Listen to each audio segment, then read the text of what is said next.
نبينا ومولانا محمدا عبده ورسوله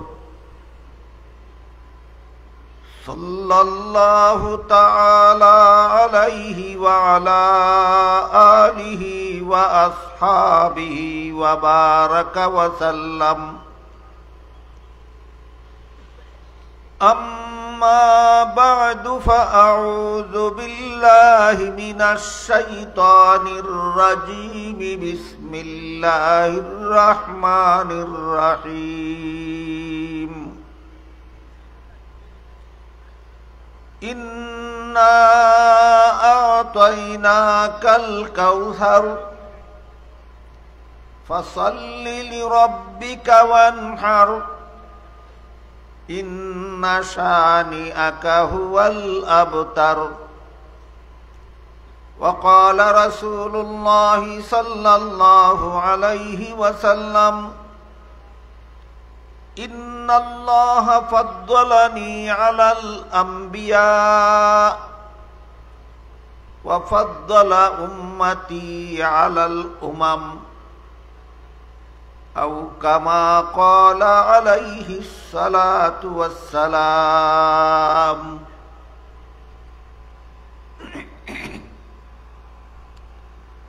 শ্রদ্ধেয় সভাপতি হযরত উলামায়ে কেরাম, এতদঞ্চলের সর্বস্তরের মুসলমান ভাইয়েরা আমার, আশপাশের বাড়িঘরে পর্দার আড়ালে বসা আমার মা ও বোনেরা, আমি আশা করি আপনারা বিজ্ঞাপনে দেখে থাকবেন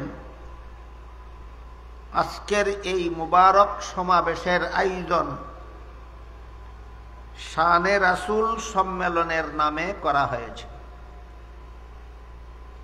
এই সম্মেলনটার শিরোনাম হলো শানে রাসূল সম্মেলন। তাই শানে রাসূল বলতে কি বোঝায়, কথাটা আগেই আমাদের বুঝে নেওয়া দরকার।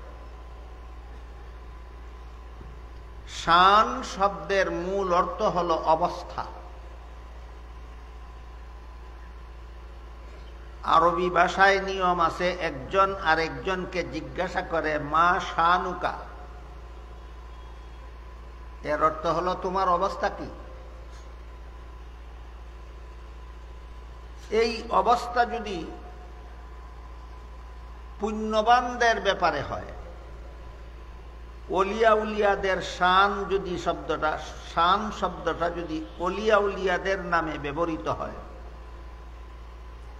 শান শব্দটা যদি নবী রাসূলের নামে ব্যবহৃত হয়, তাহলে তখন এই শানের অর্থ হয় মর্যাদা। কারণ ওলিয়া উলিয়াগণের অবস্থা মর্যাদাশালী অবস্থা, নবী রাসূলগণের অবস্থা হলো মর্যাদাশালী অবস্থা। সাধারণ মানুষের বেলায় যদি শান শব্দ ব্যবহৃত হয়, তখন শানের অর্থ হয় অবস্থা। ওলিয়া উলিয়াদের নামে যদি শান শব্দের ব্যবহার হয়, তাহলে তখন শান অর্থ হয় মর্যাদা। ওলিগণের শান মানে ওলিগণের মর্যাদা। শান শব্দ যদি নবী রাসূলের নামে ব্যবহৃত হয়, তখনও শানের অর্থ হয় মর্যাদা। নবীর শান অর্থ নবীর মর্যাদা। যেহেতু আমাদের আজকের সম্মেলন শানে রসুল নামে আয়োজিত, কাজেই এর অর্থ হবে রাসূলের মর্যাদা। রাসূলের মর্যাদা আলোচনার জন্য আজকের এই মোবারক সমাবেশের আয়োজন করা হয়েছে। আপনারা গভীরভাবে লক্ষ্য করলে দেখতে পাবেন আমাদের দেশের বিভিন্ন অঞ্চলে সারা বছরই কোনো না কোনো সম্মেলন শানে রসুলের নামে আয়োজিত হয়। বিভিন্ন সম্মেলনে রাসূলের মর্যাদার আলোচনাও হয়, কিন্তু রাসূলের উপরে কি কারো কোনো মর্যাদা নাই? কোনো মানুষের মর্যাদা নাই আমাদের রাসূলের উপরে, হবে দূরের কথা আমাদের রাসূলের সমপর্যায়েরও কোনো মানুষের মর্যাদা নাই। আল্লাহ আমাদের রাসূলকে সৃষ্টির শ্রেষ্ঠ মর্যাদা দান করেছে। মুহাম্মাদুর রাসূলুল্লাহ সাল্লাল্লাহু আলাইহি ওয়াসাল্লামকে আল্লাহ সৃষ্টির শ্রেষ্ঠ মর্যাদা দান করেছে। সমস্ত নবী রাসূলগণের উপরে আমাদের নবীর মর্যাদা, সমস্ত ওলি আউলিয়ার উপরে আমাদের নবীর মর্যাদা, সমস্ত সৃষ্ট জগতের উপরে আমাদের নবীর মর্যাদা। এই শানে রসুলের আলোচনা বিভিন্ন মাহফিলে হয়। বিভিন্ন মাহফিল শানে রসুলের নামেই আয়োজিত হয়, কিন্তু একজন আছেন যার মর্যাদা রাসূলেরও উপরে, একজন আছেন যার মর্যাদা মুহাম্মাদুর রাসূলুল্লাহর মর্যাদারও উপরে। তিনি কে? এই শিরোনামে কোনো মাহফিলের আয়োজন হয় না। শানে এলাহি নামে কোনো মাহফিলের আয়োজন আমাদের সমাজে হয় না। শানে এলাহির বিষয়ে তেমন কোনো উল্লেখযোগ্য আলোচনাও হয় না। এর একটা প্রভাব পড়েছে সমাজে।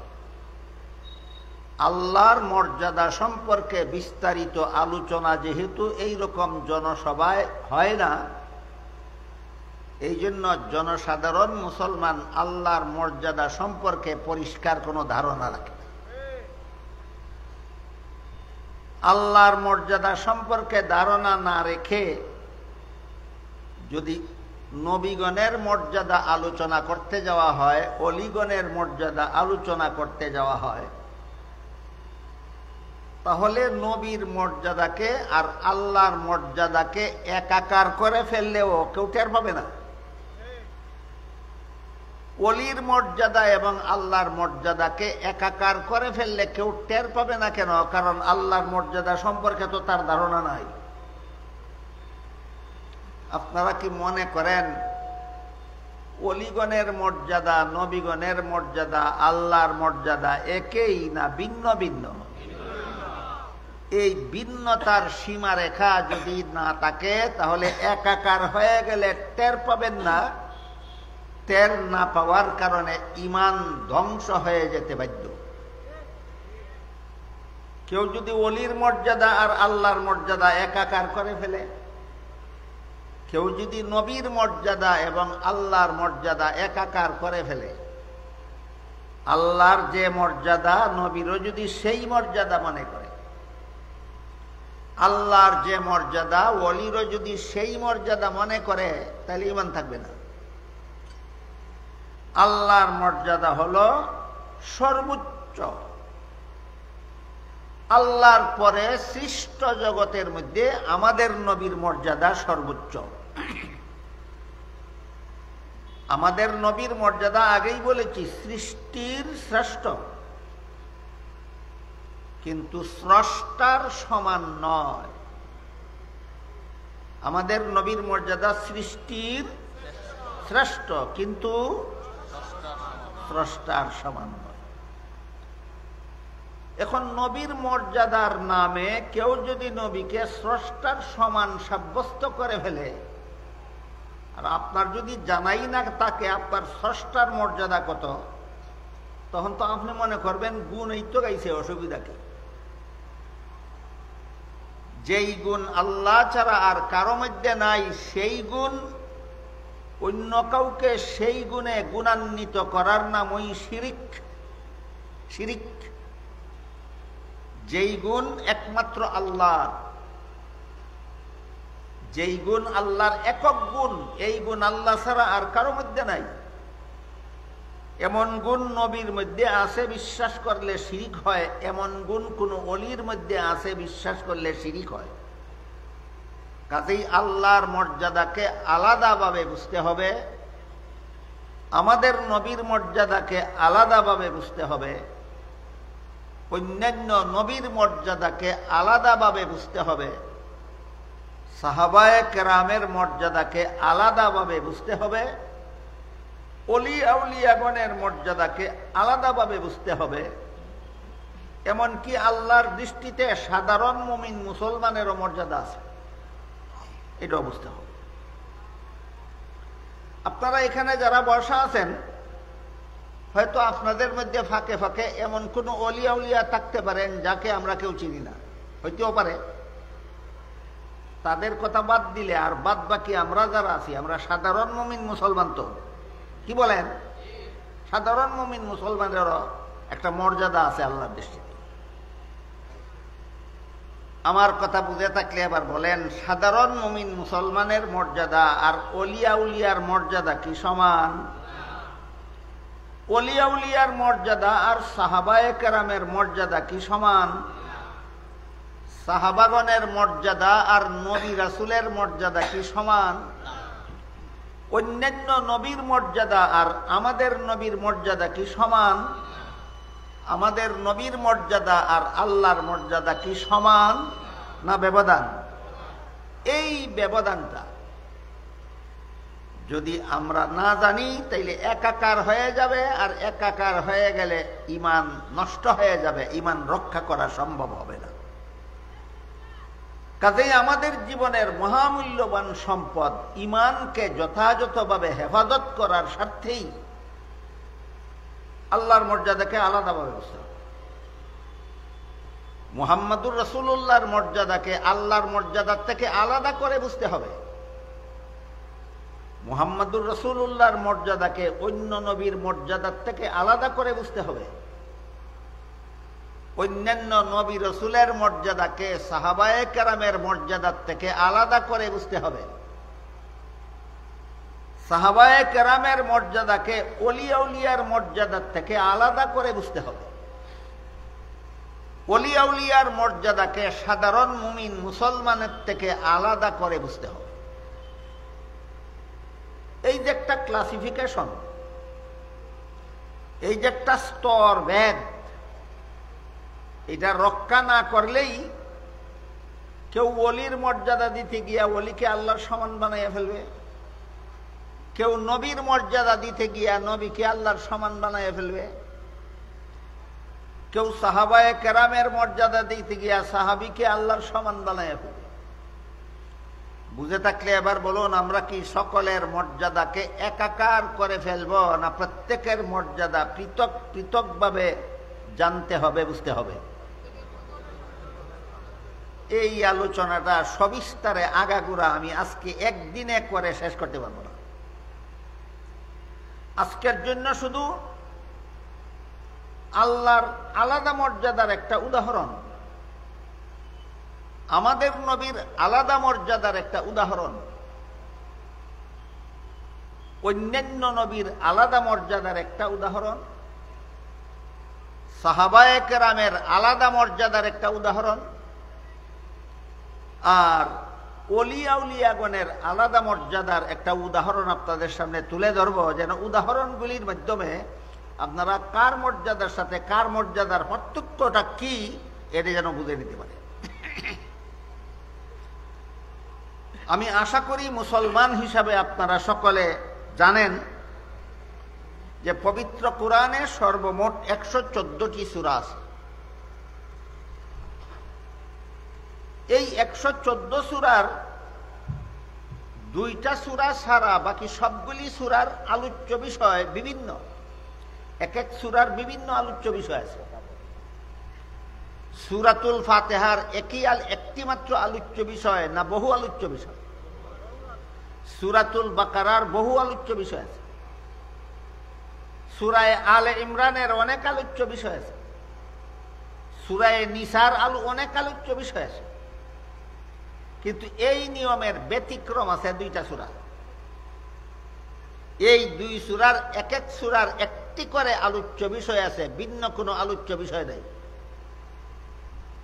এক সূরার নাম হলো সূরা ইখলাস, যাকে আমরা কুল হুয়াল্লাহ সূরা বলে থাকি, আর এক সূরার নাম হলো সূরা কাউসার, যাকে আমরা ইন্না আতাইনা সূরা বলে থাকি। সূরা ইখলাসের একটি মাত্র আলোচ্য বিষয়, অন্য কোনো আলোচ্য বিষয় নাই। সেটা হলো আল্লাহর মর্যাদার বিবরণ। বুঝে থাকতে বলুন, সূরা ইখলাসের আলোচ্য বিষয় কটা? কি? আল্লাহর মর্যাদা। আর কোনো আলোচ্য বিষয় এখানে নাই। আরেকটা হলো সূরা কাউসার।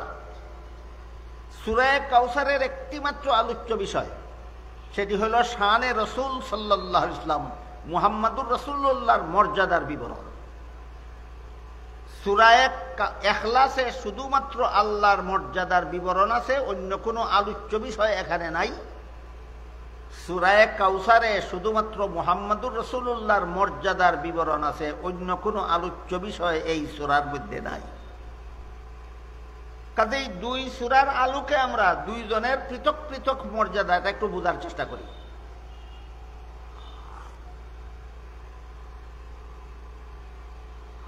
মুহাম্মাদুর রাসূলুল্লাহ সাল্লাল্লাহু আলাইহি ওয়াসাল্লাম যখন দুনিয়াবাসী মানুষকে লা ইলাহা ইল্লাল্লাহর দাওয়াত দিচ্ছিলেন, যার অর্থ হলো এক আল্লাহ ছাড়া কোনো মাবুদ নাই, তখন সমাজের 3 দল মানুষ মুহাম্মাদুর রাসূলুল্লাহকে একটি প্রশ্ন করেছিল। মূর্তি পূজারীরাও এই প্রশ্নটা করেছিল রাসূলকে, ইহুদিরাও রাসূলকে একই প্রশ্ন করেছিল, খ্রিস্টানেরাও রাসূলকে একই প্রশ্ন করেছিল। প্রশ্নটা কি ছিল? প্রশ্ন এই ছিল যে, হে মুহাম্মদ, তোমার জন্মের পূর্ব থেকেই আমরা আল্লাহকে আল্লাহ বিশ্বাস করি। মূর্তি পূজারীরা বলল, হে মুহাম্মদ, তোমার জন্মের পূর্ব থেকেই আমরা আল্লাহকে আল্লাহ বিশ্বাস করি। ইহুদিরা প্রশ্ন করলো, হে মুহাম্মদ, তোমার জন্মের আগের থেকেই আমরা আল্লাহকে আল্লাহ বিশ্বাস করি। খ্রিস্টানেরা প্রশ্ন করলো, হে মুহাম্মদ, তোমার জন্মের আগের থেকেই আমরা আল্লাহকে আল্লাহ বিশ্বাস করি। কাজেই তুমি আজকে আবার নতুন ভাবে লা ইলাহা ইল্লাল্লাহর মাধ্যমে আমাদেরকে কোন আল্লাহ চিনাতে চাও? তুমি কোন আল্লাহর দাওয়াত দাও? আল্লাহ তো আমরা আগের থেকেই মানি। প্রশ্ন বুঝলেন? কত দলের প্রশ্ন? কটা প্রশ্ন? একটাই প্রশ্ন। তোমার জন্মের আগের থেকে আমরা আল্লাহকে আল্লাহ জানি, আল্লাহকে আল্লাহ বিশ্বাস করি, আল্লাহকে আল্লাহ বলে ডাকি। তুমি নতুন ভাবে লা ইলাহা ইল্লাল্লাহ বলে কোন আল্লাহর দাওয়াত দিতে চাও? এই প্রশ্নের জবাবে আল্লাহ সূরা ইখলাস নাজিল করেছেন। সূরার শুরুতেই আল্লাহ বলেন, কুল, বলুন, তাদের প্রশ্নের জবাবে বলুন, আল্লাহু আহাদ। তোমরা ইহুদিরা সৃষ্টিকর্তা আল্লাহর সাথে উজাইর নামের একজন নবীকেও আল্লাহ মানো। তোমরা 2 আল্লাহে বিশ্বাসী। হে খ্রিস্টানেরা, তোমরা সৃষ্টিকর্তা আল্লাহর সাথে আরো 2 আল্লাহকে শরীকদার বানাও। একজন হলেন বিবি মরিয়ম, আর একজন হলেন ঈসা আলাইহিস সালাম। তোমরা 3 আল্লাহে বিশ্বাসী। হে মূর্তি পূজারীরা, তোমরা সৃষ্টিকর্তা আল্লাহর সাথে আরো বহু দেবদেবীকে খুদা মানো, খুদার অবতার মানো। তোমরা বহু খুদায় বিশ্বাসী।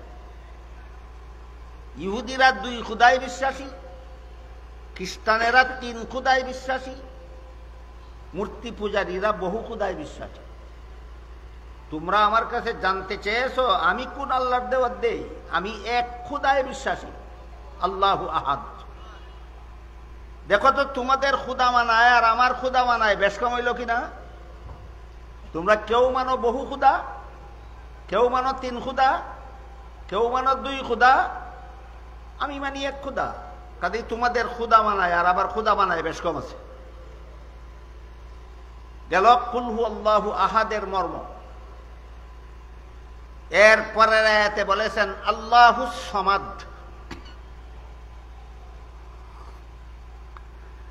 সমাজ শব্দের বাংলা অর্থ হলো স্বনির্ভরশীল।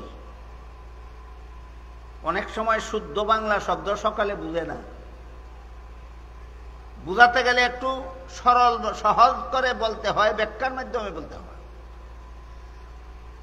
সমাজ শব্দের মর্ম হলো আল্লাহ কারো উপর নির্ভরশীল নন। আল্লাহ কারো উপর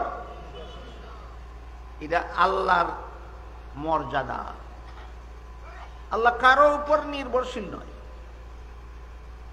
মুহাম্মাদুর রাসূলুল্লাহর মর্যাদা সৃষ্টির শ্রেষ্ঠ, কিন্তু আল্লাহর উপর নির্ভরশীল নন। দেখেন, সৃষ্টির শ্রেষ্ঠ যিনি, তিনিও কোনো না কোনো একজনের উপর নির্ভরশীল। আল্লাহ কারো উপর নির্ভরশীল নন। এটা আল্লাহর আলাদা মর্যাদা। এই মর্যাদা মুহাম্মাদুর রাসূলুল্লাহর না এই মর্যাদা একমাত্র আল্লাহর? তাহলে মুহাম্মাদুর রাসূলুল্লাহর মর্যাদায় আর আল্লাহর মর্যাদায় ব্যবধান আছে। মুহাম্মাদুর রাসূলুল্লাহ অন্তত আল্লাহর উপর নির্ভরশীল। আল্লাহ কার উপর নির্ভরশীল? তাহলে আল্লাহ যে কারো উপর নির্ভরশীল না, এটা আল্লাহর আলাদা মর্যাদা। এই মর্যাদা মুহাম্মাদুর রাসূলুল্লাহকে দিলে কেমন হয়? আমার কথাগুলি বুঝা থাকলে বলুন।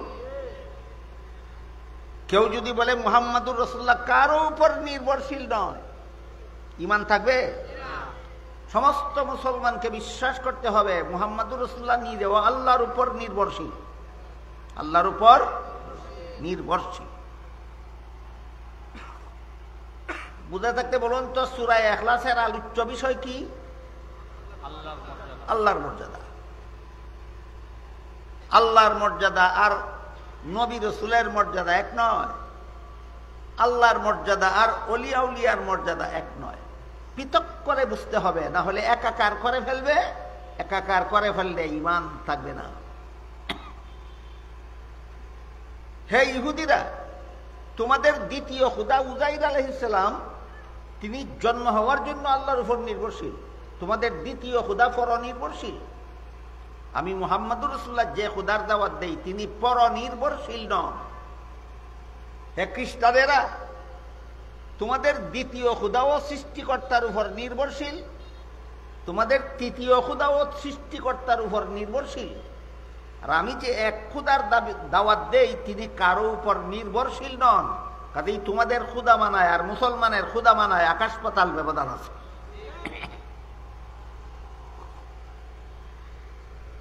তারপরের আয়াতে আল্লাহ বলেন, লাম ইয়ালিদ, মুসলমানের আল্লাহ জন্মদাতা হয়ে কোনো সন্তান জন্ম দেন না। খ্রিস্টানদের সৃষ্টিকর্তা জন্মদাতা হয়ে যিশুকে জন্ম দেন। ইহুদিদের সৃষ্টিকর্তা খোদা জন্মদাতা হয়ে উযাইর নামের সন্তান জন্ম দেন। মুসলমানের খোদা জন্মদাতা হয়ে কোনো সন্তান জন্ম দেন না। ইহুদিদের দ্বিতীয় খোদা উযাইর প্রথম খোদার ঘরে জন্ম হয়। খ্রিস্টানদের তৃতীয় খোদা যিশু প্রথম খোদার ঘরে জন্ম হয়। আল্লাহ বলেন, এদেরকে বলে দিন, ওয়ালাম ইউলাদ, মুসলমানের খোদা কারো ঘরে জন্ম হয় না। মুসলমানের খোদা কারো কোনো জন্মদাতার ঘরে জন্ম হয় না। কেউ যদি বলে মুহাম্মাদুর রাসূলুল্লাহ কোনো জন্মদাতার ঘরে জন্ম হন না, এটা রসুলের মর্যাদা হইল না আল্লাহর মর্যাদায় মর্যাদাশালী বানাইল? এটা শানে রসুল হবে না আল্লাহর সাথে শিরিক হবে? বলেন তো, আল্লাহর মর্যাদা আলাদাভাবে যদি আমরা না জানি, না বুঝি, তো নবীর মর্যাদার নামে শিরিক করবে কিনা? এই অপকর্মটাই আমাদের বর্তমান সমাজে বেশি চলেছে। আল্লাহর মর্যাদাকে আলাদাভাবে না চিনার কারণে, না বুঝার কারণে, এই আলোচনা সমাজে ব্যাপকভাবে না হওয়ার কারণে সাধারণ মুসলমান আল্লাহর আলাদা মর্যাদা জানে না। আল্লাহ নবীকে মর্যাদা দেওয়ার নামে আল্লাহর সাথে আল্লাহর মর্যাদা দিয়া দেয়। নবীকে, ওলিকে মর্যাদা দেওয়ার নামে আল্লাহর মর্যাদা ওলিকে দিয়া দেয়। সূরার সর্বশেষ আয়াতে আল্লাহ বলেন, ওয়ালাম ইয়াকুল্লাহু কুফুয়ান আহাদ, আল্লাহর কোনো সমকক্ষ নাই। আল্লাহর সমান সমান কেউ নাই। আল্লাহর কোনো সমকক্ষ নাই। আল্লাহর সমান সমান কেউ নাই। মুহাম্মাদুর রাসূলুল্লাহ সাল্লাল্লাহু আলাইহি ওয়াসাল্লাম আল্লাহর সমান না আল্লাহর অধীন? আল্লাহ পাক রব্বুল আলামিনের সমান কেউ হতে পারে না। আল্লাহ সর্বোচ্চ মর্যাদার অধিকারী। এই মর্মে অন্য আয়াতে আল্লাহ বলেছেন, লাইসা কামিসলিহি শাইউন, আল্লাহর মতো আর কেউ নেই, আল্লাহর মতো আর কিছুই নেই, আল্লাহর মতো আর কিছুই নেই। এই কথাটার একটা উদাহরণ আমি আপনাদের সামনে তুলে ধরতে চাই, একটু কঠিন হবে। ঈমান আকীদার ব্যাপারটাই কঠিন, এজন্য একটু মনোযোগে আপনাদের শুনতে হবে, বুঝতে হবে। কঠিন বিষয়টা যেন আমরা ঈমান রক্ষার স্বার্থে বিষয়টা যেন আমরা বুঝে নিতে পারি। বলুন তো, অতীতকালে এমন এক সময় ছিল কিনা যে সময় এক আল্লাহ ছাড়া জগৎ বলতে আর কিছুই ছিল না? ছিল কিনা? শুধু আল্লাহ ছিলেন, আর কিছুই ছিল না। আসমান ছিল না, জমিন ছিল না, পাহাড় পর্বত ছিল না, নদী নালা ছিল না, আরশ ছিল না, পাতাল ছিল না, চন্দ্র সূর্য ছিল না, মানব দানব কিছুই ছিল না। তখনও আল্লাহ ছিলেন কিনা? যখন কোনো স্থান ছিল না তখনও আল্লাহ ছিলেন। এই কথাটা তো বুঝেন না? এটাও বুঝেন না? স্থান বলতে কোনো কিছু যখন ছিল না তখন আল্লাহ ছিলেন। তখন কি আল্লাহ কোন স্থানে ছিলেন না স্থান ছাড়া? এই তো একটু কঠিন হয়ে গেল। যেহেতু কেউই জবাব দিলেন না, এই জন্য আমি বুঝে নিলাম যে একটু কঠিন হয়ে গেল। তাহলে আবার বলি, শুনেন। এখনো স্থান বলতে কোনো কিছু আল্লাহ সৃষ্টিই করেননি, কিন্তু আল্লাহ ছিলেন কিনা? যখন কোনো স্থান ছিল না তখন আল্লাহ কি কোনো স্থানে ছিলেন না স্থান ছাড়া? এখন বুঝলেন তো? স্থান বলতে কোনো কিছুই যখন ছিল না তখন যে আল্লাহ ছিলেন, স্থানে ছিলেন না স্থান ছাড়া? এটা আল্লাহর বৈশিষ্ট্য। স্থান ছাড়া আল্লাহ ছাড়া আর কেউ থাকতে পারে না। স্থান ছাড়া আল্লাহ ছাড়া আর কেউ থাকতে পারে না। আল্লাহ স্থান ছাড়া থাকেন। প্রমাণ, স্থান সৃষ্টি করার আগে আল্লাহ ছিলেন। আল্লাহ যে স্থান ছাড়া থাকেন এই কথার যথেষ্ট প্রমাণ এইটাই, যে যখন স্থান ছিল না তখন আল্লাহ ছিলেন। এটাই এ কথার প্রমাণ যে আল্লাহ স্থান ছাড়া থাকেন।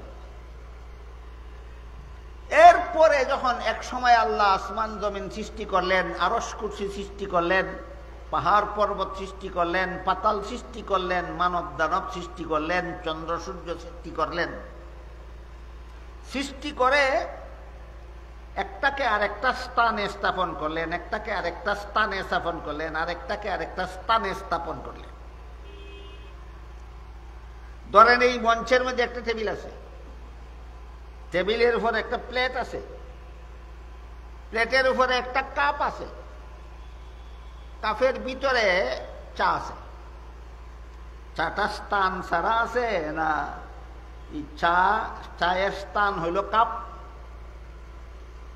কোন চাটা স্থান ছাড়া আছে না স্থানে আছে? চাটা যে স্থানে আছে স্থানটার নাম কাপ। কাপটা স্থান ছাড়া আছে না কোন স্থানে আছে? কাপটা যে স্থানে আছে স্থানটার নাম প্লেট। প্লেটটা কি স্থান ছাড়া আছে না কোন স্থানে আছে? স্থানটার নাম টেবিল। টেবিলটা কি স্থান ছাড়া আছে না কোন স্থানে আছে? স্থানটার নাম মঞ্চ। স্থানটার নাম মঞ্চ। মঞ্চটা কোন স্থান ছাড়া আছে না স্থানে আছে? স্থানটার নাম মাটি। স্থানটার নাম মাটি। এই মাটি স্থান ছাড়া আছে না চতুর্দিকে বাতাসে বেষ্টিত আছে, মহাশূন্যে বেষ্টিত আছে? পৃথিবী বেষ্টনকারী মহাশূন্যটাই পৃথিবী অবস্থানের স্থান। পৃথিবী অবস্থানের স্থান। এই মহাশূন্য নিজস্ব ক্ষমতা বলেই পৃথিবীকে বেষ্টন করে আছে না আল্লাহর নিয়ন্ত্রণে? আল্লাহর নিয়ন্ত্রণে। তাহলে চা হইল কাপের মুখাপেক্ষী, কাপ হলো প্লেটের মুখাপেক্ষী, প্লেট হলো টেবিলের মুখাপেক্ষী, টেবিল হইল মঞ্চের মুখাপেক্ষী, মঞ্চ জমিনের মুখাপেক্ষী, জমিন মহাশূন্যের মুখাপেক্ষী, মহাশূন্যে অস্তিত্ব টিকিয়ে রাখার জন্য আল্লাহর মুখাপেক্ষী। এবার বলেন আল্লাহ কিসের মুখাপেক্ষী? তাহলে আল্লাহ কার মতো হইল? আল্লাহ চায়ের মতো হইল, না কাফের মতো হইল, না প্লেটের মতো হইল, না টেবিলের মতো, না মঞ্চের মতো, না জমিনের মতো, না মহাশূন্যের মতো, না আল্লাহর মতো কিছুই নাই।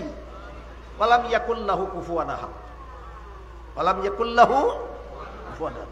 আল্লাহর মতো কেউ নাই, আল্লাহর মতো কেউ নাই। সুতরাং দেখা গেল সূরা ইখলাসের শুরু থেকে শেষ পর্যন্ত কার মর্যাদার আলোচনা হয়েছে? এই আলোচনার সর্বশেষ কথা হইল আল্লাহর সমকক্ষ কেউ নাই।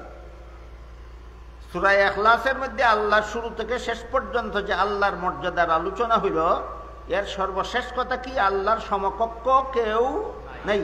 শেষ কথাটা মনে রাখবেন আমার আলোচনার শেষ পর্যন্ত, একটু পরে পরেই দরকার হবে জিজ্ঞাসা করব। আল্লাহর মতো কেউ নাই, আল্লাহর সমকক্ষ কেউ নেই।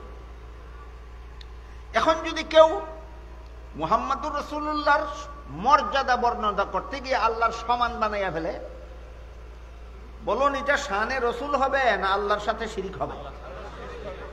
কেউ যদি নবীগণের মর্যাদা বর্ণনা করতে গিয়ে আল্লাহর সমান বানাইয়া ফেলে, নবীর মর্যাদা হবে না আল্লাহর সাথে শিরিক হবে? কেউ যদি ওলির মর্যাদা বর্ণনা করতে গিয়ে আল্লাহর সমান বানাইয়া ফেলে, আল্লাহ বলেন আমার সমান কেউ নাই, তাহলে এই যে ওলির মর্যাদা হবে না আল্লাহর সাথে শিরিক হবে? ওদের মর্যাদাও যথাস্থানে মেনে নিতে হবে, কিন্তু আল্লাহর সমান বানানো যাবে না, আল্লাহর সমকক্ষ সাব্যস্ত করা যাবে না, আল্লাহর সাথে শরীকদার সাব্যস্ত করা যাবে না। এই হলো আল্লাহর আলাদা শান সম্পর্কে সামান্য আলোচনা আপনাদের সামনে তুলে ধরলাম সূরা ইখলাসের আলোকে। কোন সূরার আলোকে? সূরা ইখলাসের। আরেকটা সূরা আছে কোরআনে, এই সূরাতে শুধু মুহাম্মদুর রাসূলুল্লাহর শান ছাড়া আর কোনো আলোচ্য বিষয় নাই। ওই সূরার একমাত্র আলোচ্য বিষয় হলো শানে রাসূল সাল্লাল্লাহু আলাইহি ওয়াসাল্লাম। সূরাটার নাম সূরা কাউসার। সূরার শুরুতেই আল্লাহ বলেন ইন্না আ'তাইনাকাল কাউসার, আপনাকে আমি অসংখ্য অগণিত নিয়ামত দান করেছি। যে বিপুল পরিমাণ নিয়ামত আমি আপনাকে দান করেছি, এত বিপুল পরিমাণ নিয়ামত আমি আমার সৃষ্ট জগতের আর কাউকে দান করি। সৃষ্টির শ্রেষ্ঠ মর্যাদা আল্লাহ মুহাম্মদুর রাসূলুল্লাহকে দান করেছেন। এবার বলেন দাতাকে আল্লাহ, গ্রহিতাকে রাসূল। দাতাকে, গ্রহিতাকে। দাতা বড় না গ্রহিতা বড় না উভয়ই সমান? তিন প্রশ্নের জবাব ক্লিয়ার করুন। আল্লাহ বলেন আ'তাইনাকা, দান করেছি আমি আপনাকে, দান করেছি আমি আল্লাহ আপনাকে। দাতাকে, গ্রহিতাকে। এবার বলুন দাতা বড় না গ্রহিতা বড় না উভয়ে সমান? দাতা বড়।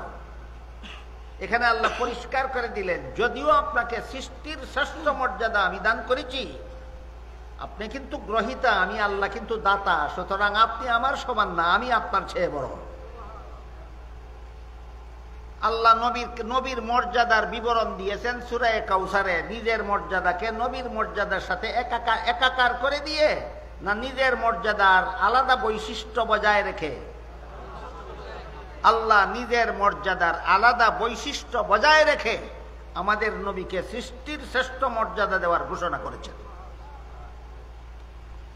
আমি আপনাকে কাউসার দান করেছি। কাউসার শব্দের শাব্দিক অর্থ হলো এত বেশি পরিমাণ নিয়ামত দান করেছি যে নিয়ামত এর সংখ্যা গণনা করে শেষ করা যাবে না। এটা শাব্দিক অর্থ। এই কাউসারের ব্যাখ্যা আছে অনেকগুলি। কাউসারের অনেকগুলি ব্যাখ্যা আছে যেগুলি সারা রাতেও বর্ণনা করে শেষ করা যাবে না। এর মধ্য থেকে আজকের জন্য আমি একটা মাত্র ব্যাখ্যা আপনাদের শুনি। কাউসার শব্দের একটা ব্যাখ্যা হলো হাসরের মাঠে সুপারিশ করার অধিকার। আপনাকে আমি হাসরের মাঠে সুপারিশ করার অধিকার দান করেছি। আল্লাহ হাসরের মাঠে আমাদের নবীকে এমন একটা সুপারিশের অধিকার দান করেছেন, যেই সুপারিশটা আমাদের নবী ছাড়া আর জগৎবাসী কোনো অলিয়া উলিয়া নবী রসুলের করার অধিকার না হয়। বলেন, যে সুপারিশের অধিকার জগতের আর কারো নাই, শুধুমাত্র আমাদের নবীর আছে। এই অধিকারের দ্বারা আমাদের নবীর মর্যাদা অন্যদের সমান হয় না সকলের চেয়ে শ্রেষ্ঠ হয়? দাতা আল্লাহ, আল্লাহর সমান হয় না আল্লাহ শ্রেষ্ঠ থাকেন? আমি আপনার চেয়ে শ্রেষ্ঠ, আর আপনাকে দান করেছি অন্যদের চেয়ে শ্রেষ্ঠ মর্যাদা। কি সেই সুপারিশ হাসরের মাঠে? যেই সুপারিশ শুধু আমাদের নবী করতে পারবেন, অধিকার আল্লাহ আমাদের নবীকে দান করেছেন। আর কোন নবী রসুল ওলিয়া উলিয়াকে যেই সুপারিশের অধিকার আল্লাহ দান করেননি, সেই সুপারিশটা কি? এর বিবরণে সহিহ বুখারী শরীফের বর্ণিত এক হাদিসে রাসূল করিম সাল্লাল্লাহু আলাইহি ওয়াসাল্লাম বলেন, হাসরের মাঠে সারা দুনিয়ার সমস্ত মানুষ জীবিত হয়ে হাসরের মাঠে যখন দাঁড়াবে, জীবনের সকল কাজের হিসাব দেওয়ার জন্য। শুনেছেন কোনদিন কোন আলেমের মুখে কোন ওয়াজ মাহফিলে কতদিন দাঁড়াতে হবে হাসরের মাঠে? আল্লাহ কুরআনে বলেছেন, ইয়াউমান কানা মিকদারুহু 50 আলফা সানা। দুনিয়ার 50,000 বছরে যে পরিমাণ সময় হয়, হাসরের মাঠের একদিনের সময় হবে সেই 50,000 বছরের সমান। হাসরের কিয়ামতের দিনটা হবে দুনিয়ার 50,000 বছরের সমান। সেই হাসরের মাঠের হিসাব নিকাশ এবং ফলাফল ঘোষণা না হওয়া পর্যন্ত প্রতিটি মানুষকে উলঙ্গ অবস্থায় ঠাই জায়গায় দাঁড়িয়ে থাকতে হবে উত্তপ্ত সূর্যের নিচে। কতটুকু জায়গায়? মুফাসসিরিন কেরাম তাফসীরের কিতাবে লিখেছেন, একটা মানুষ 2 পায়ে দাঁড়াতে তার 2 পায়ের তালুর নিচে যে পরিমাণ জায়গা পড়ে, এর বেশি জায়গাই পাবে না দাঁড়াবার জন্য। এবার বলেন, হাসরের মাঠে মানুষগুলি কতটুকু জায়গায় দাঁড়াবে? 2 পায়ের তালুর নিচে যতটুকু জায়গা পড়ে, যতটুকু জায়গা হয়, এর চেয়ে বেশি স্থানই পাবে না দাঁড়াবার জন্য। কি অবস্থায় দাঁড়াবে? কাপড় পরিহিত অবস্থায় না উলঙ্গ অবস্থায়? বিবরণ শুনে নবীর বিবি আয়েশা রাদিয়াল্লাহু তাআলা আনহা জিজ্ঞাসা করেন, ওগো আল্লাহর রাসূল, সারা দুনিয়ার সমস্ত নারী পুরুষ একে অপরের সামনে উলঙ্গ অবস্থায় 50,000 বছর দাঁড়িয়ে থাকবে? এটা তো বড় লজ্জার কথা। রাসূল বলেন, ও আয়েশা, হাসরের মাঠের অবস্থা এত ভয়াবহ হবে, হাসরের মাঠের ভয়াবহ অবস্থার কারণে ভীত সন্ত্রস্ত হয় সবগুলি মানুষ আল্লাহর আযাব গজবের ভয়ে হা করে উপর দিকে তাকিয়ে যে দাঁড়াবে, 50,000 বছরের ভিতরে এক মুহূর্তের জন্য দৃষ্টি নিচের দিকে নেওয়ার সাহস পাবে না। কাজেই কে কাপড় পরা আর কে উলঙ্গ, কে নারী আর কে পুরুষ, ওই দিকে লক্ষ্য করার সময় কোথায় তার? কি বুঝলেন? হাসরের মাঠের অবস্থাটা মামুলি হবে না ভয়ঙ্কর?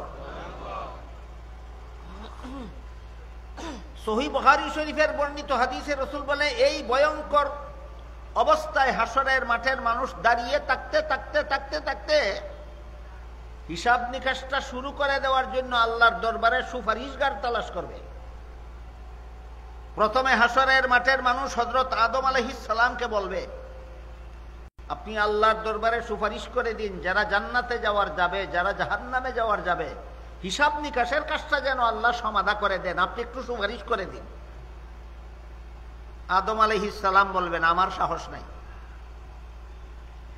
সাহস নাই, আমি আমার আত্মরক্ষার চিন্তায় আছি। এই আত্মরক্ষার চিন্তা বাংলায় আমি যেটাকে বলছি, এটাকে রাসূল নিজের হাদিসের ভাষায় বলেছেন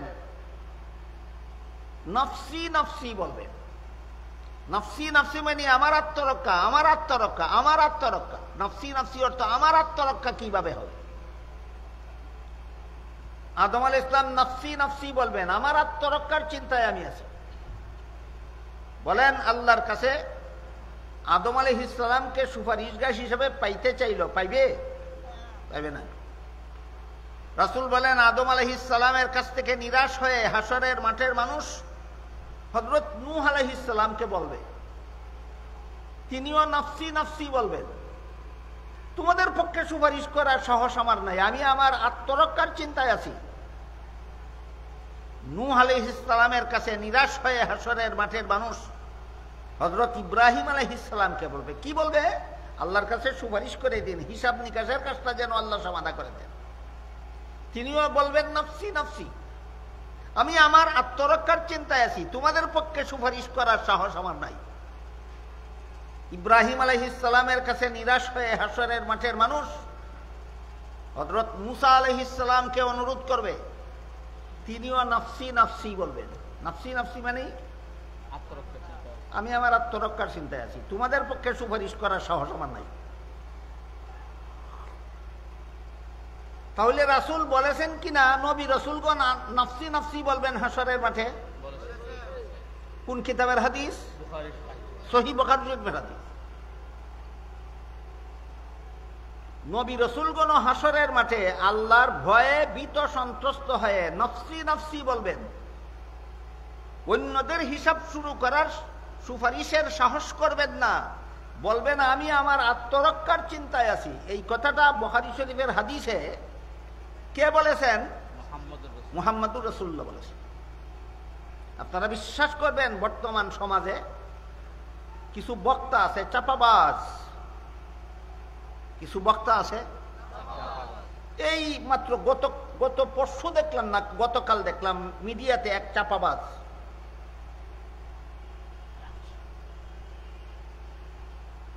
সুন্নি নামের মুখোশধারী ভণ্ড চাপাবাজ, মাজার পূজারি, কবর পূজারি, সে বলে ওয়াহাবিরা বলে হাসরের মাঠে ওলিয়া উলিয়া নবী রাসূলগণ নফসি নফসি বলবেন। কাজেই কোন জেলার 20,000 মুসলমান চিন্তা করে দেখলো যে ওয়াহাবিদের কথা মতো যেখানে নবী রাসূলগণ নফসি নফসি বলবেন সেখানে আমাদের মুক্তির তো কোনো উপায়ই নাই।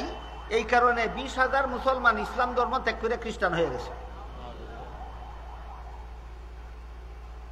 হাসরের মাঠে নবী রাসূলগণ নফসি নফসি বলবেন ওয়াহাবিদের কথা না মুহাম্মদুর রাসূলুল্লাহর কথা? কোন হাদিসের কিতাবে আছে এটা রাসূলের কথা? এটা দেখো ওয়াহাবিদের কথা। আমি এতদিন খুঁজে পাইতাম না এরা ওয়াহাবি কারে কয়, আজকে পেয়েছি এরা ওয়াহাবি কাকে বলে। এরা মুহাম্মদুর রাসূলুল্লাহকে ওয়াহাবি বলে, আর আপনাদের কাছে আশিকে রাসূল দাবি করে, আপনাদের কাছে রাসূলের মহব্বতের দাবি করে, আর এরা কয় নফসি নফসি বলবে হাসরের মাঠে নবী রাসূলগণ। এটা ওয়াহাবিদের কথা। বলুন আপনারা এটা ওয়াহাবিদের কথা না মুহাম্মদুর রাসূলুল্লাহর কথা? মুহাম্মদুর রাসূলুল্লাহর কথা সাহাবায়ে কেরাম বলেছেন, মুহাম্মদুর রাসূলুল্লাহর কথা তাবেঈন বলেছেন, মুহাম্মদুর রাসূলুল্লাহর কথা তাবে তাবেঈন বলেছেন, মুহাম্মদুর রাসূলুল্লাহর কথা ১৫০০ বছরের মুসলমান বলেছে। ঠিক করে বল চাপাবাজ ভণ্ড মাজার পূজারীরা ওয়াহাবি কারে কস?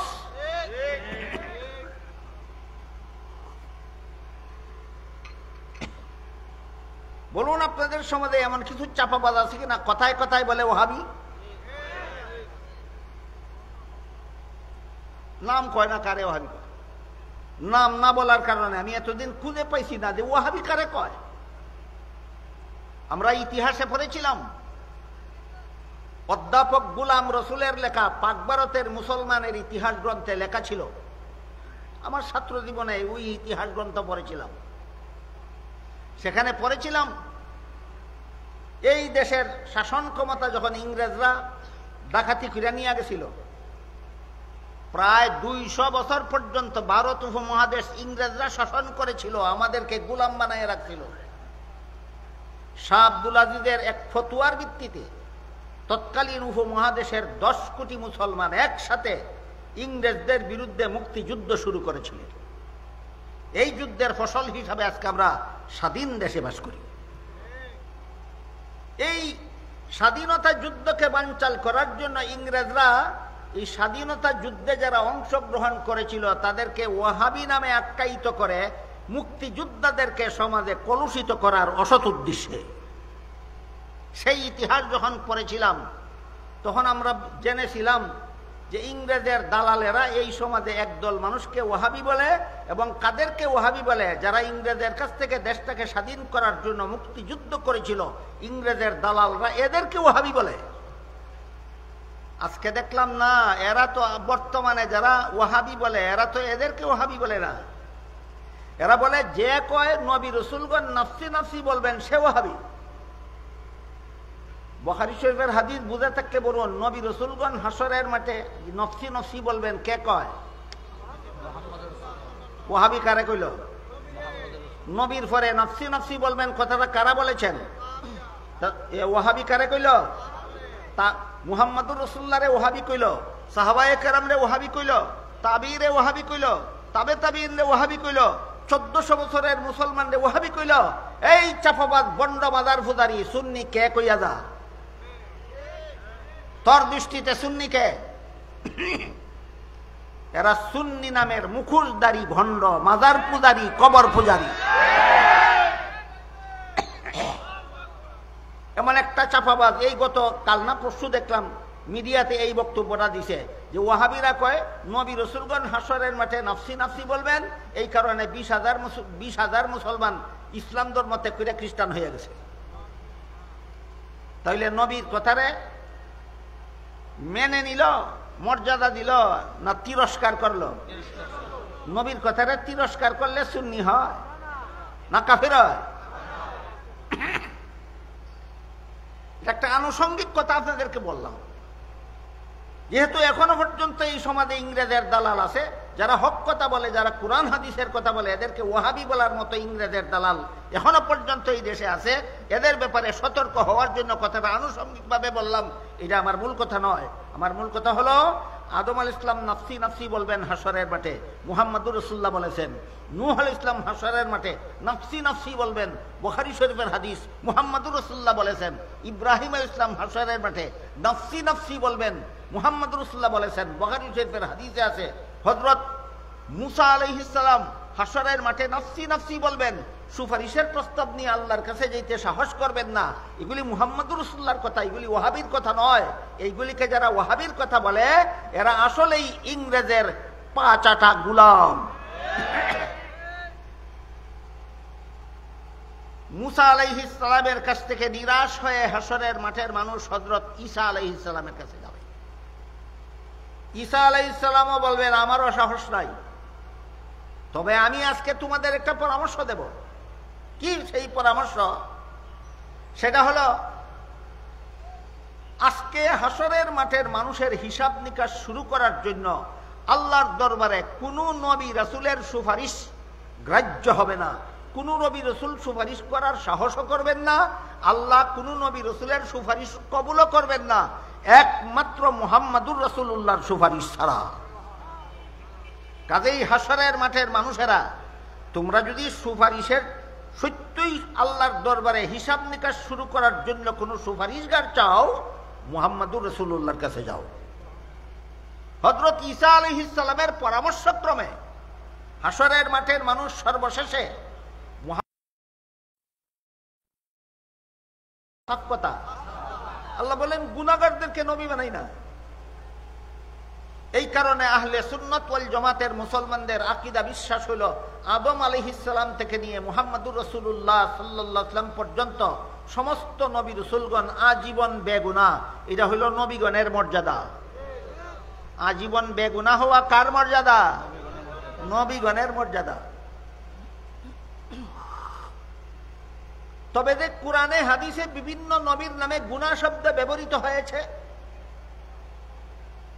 কিছু লোক সমাজে এমনও আছে যারা নবীগণকে গুনাহগার সাব্যস্ত করার জন্য জীবনভর আদা জল খেয়ে লেগে থাকে, নবীগণকে গুনাহগার সাব্যস্ত করার জন্য। অথচ আল্লাহ যে কোরআনে বললেন আমি গুনাহগারদের কোনো গুনাহগারকে নবী বানাই না, এটা কি কোন নবীর ব্যতিক্রমী কথা না সার্বজনীন কথা? সার্বজনীন মূলনীতি উল্লেখ করে আল্লাহ বলেন আমি আল্লাহর একটা সার্বজনীন মূলনীতি হলো সমস্ত নবীগণ বেগুনাহ হয়ে থাকেন। যারা গুনাহ করে এমন কাউকে আমি নবী বানাই না, আর আমি যাদেরকে নবী বানাই এরা জীবনে কোনোদিন গুনাহ করে না। এখন যদি আল্লাহ নিজে আর এক আয়াতে আমাদের নবীকে বলেন আপনার আগের গুনাহ মাফ, পরের গুনাহ মাফ, আপনি কি গুনাহগারকে নবী বানাইছিলেন? প্রশ্ন জাগে কিনা? আল্লাহ কি স্ববিরোধী কথা বলেন? আল্লাহ একবার বলেন গুনাহগারকে নবী বানাই না, আর একবার নবীকে বলেন আপনার গুনাহ মাফ করে দিলাম, তাহলে তো স্ববিরোধী হয়। কেউ যদি বিশ্বাস করে আল্লাহ স্ববিরোধী কথা বলেন, সাথে সাথে সে বেঈমান হয়ে যায়। আল্লাহর কথার মধ্যে যারা স্ববিরোধিতা খুঁজে এদের ঈমান থাকে না, বেঈমান হয়ে যায়। এই কথাটাও হাদিস শরীফে উল্লেখ আছে। এক হাদিসে রাসূল করিম সাল্লাল্লাহু আলাইহি ওয়াসাল্লাম বলেন আল মেরাউ বিল কুরআনে কুফরুন, কোরআনের মধ্যে স্ববিরোধিতার ব্যাখ্যা করা কুফরি কাজ। কোরআনের এক কথাকে আরেক কথার বিরুদ্ধে দাঁড় করানি কুফরি কাজ। যেহেতু কোরআনের এক জায়গায় আল্লাহ বলে ফেলেছেন সমস্ত নবী রসুলগণের জন্য সার্বজনীন মূলনীতি হলো কোন গুনাহগারকে আল্লাহ নবী বানান না, কাজেই যেখানে কোন নবীর নামের সাথে আল্লাহ গুনাহ শব্দ ব্যবহার করবেন, আহলে সুন্নাত ওয়াল জামাতের মতাদর্শ হলো সেখানে গুনাহ শব্দ মূল অর্থে ব্যবহৃত হবে না, রূপক অর্থে ব্যবহৃত হবে। তখন আর আল্লাহর দুই কথার মধ্যে স্ববিরোধিতা থাকে না, তখন আর আল্লাহর দুই কথার মধ্যে কি থাকে না? স্ববিরোধিতা থাকে না। সমস্ত নবী রসুলগণ আজীবন বেগুনাহ। এই কথাটা বোঝার জন্য চমৎকার একটা উদাহরণ দিচ্ছি। কথাগুলি কঠিনও আবার অনেক জরুরিও।